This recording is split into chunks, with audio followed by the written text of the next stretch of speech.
This is an open letter to Mr. Harper, the Prime Minister of Canada, as well as to all Canadians. I feel guilty.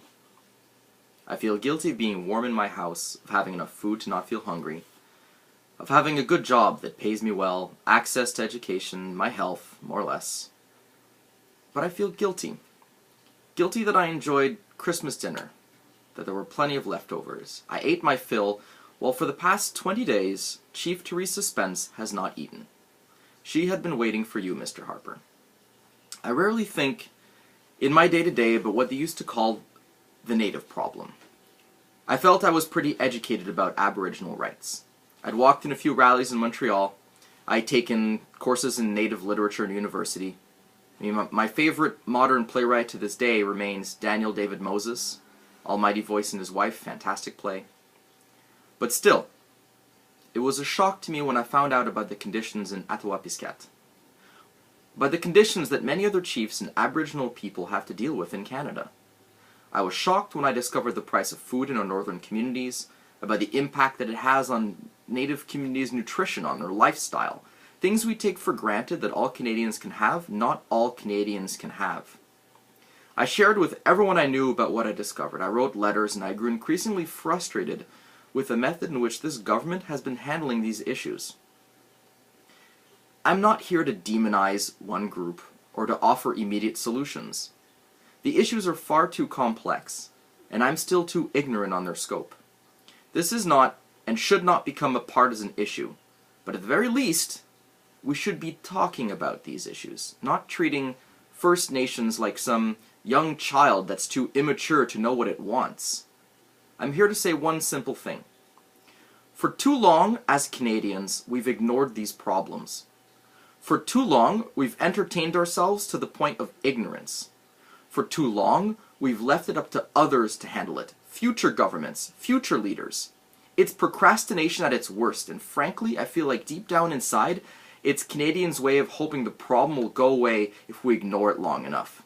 That what, the so-called native problem is simply going to go away when all the native people die out. Yeah, that'll work. Aboriginal rights are not something we can ignore.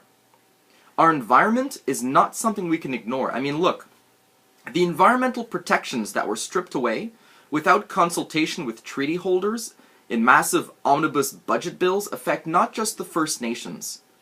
They affect all living Canadians, but mostly they affect future Canadians.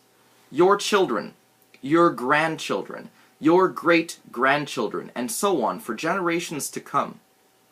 What world will we be leaving to them?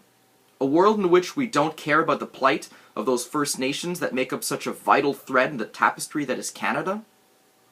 A world in which we base the importance and the protection we give a species solely on its economic value rather than the value it holds in the ecology? What of its place in nature? None of us are here forever. What world do we want to leave behind? What value do we place on Aboriginal culture here in Canada? We should be celebrating each other, our cultures. We should be joining together and moving forwards together. But that's not happening, is it? There's so much to talk about, more than I can do justice in one short letter video, because this issue is not just one issue. It's hundreds of them, many of which are generations old, unresolved, and swept under the proverbial carpet. Mr. Harper, a true leader does not test the resolve of their people. A true leader listens to the words and actions of their people and acts. Mr. Harper, you need to show leadership here. As a Canadian citizen, I urge the Government of Canada, the Prime Minister, and the Governor-General to engage as treaty partners in good faith and to uphold the honor of the Crown. I urge you to take steps to end Chief Theresa Spence's hunger strike. And I urge you to find meaningful actions through consultation with First Nation leaders to better the existence of all Canadians, including the ones on native land. This needs to become a priority now. Not later, not next election, now. Enough is enough. We've all been idle for far too long. Idle no more.